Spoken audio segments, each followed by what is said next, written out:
ত্রয়োদশ জাতীয় সংসদ নির্বাচনে কোটিপতি প্রার্থী ৮৯১। একই সাথে ঋণগ্রস্ত প্রার্থীদের ৫৯% বিএনপির, ২২% জামাতের। অন্তত ২১ প্রার্থীর দ্বৈত নাগরিকত্ব গ্রহণ ও ত্যাগের তথ্য পাওয়া গেছে। আসছে জাতীয় সংসদ নির্বাচনে প্রার্থীদের হলফনামা বিশ্লেষণ করে এই তথ্য পেয়েছে ট্রান্সপারেন্সি ইন্টারন্যাশনাল বাংলাদেশ টিআইবি।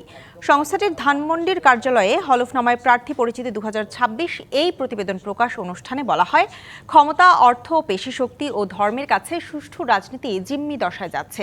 টিআইবির নির্বাহী পরিচালক ডক্টর ইফতেখারুজ্জামান বলেন, অপরাজনীতি বাড়ছে। ঋণ খেলাপি হওয়া সত্ত্বেও নির্বাচনের সুযোগ দেওয়ার ঘটনায় কমিশনের ব্যর্থতা ফুটে উঠেছে।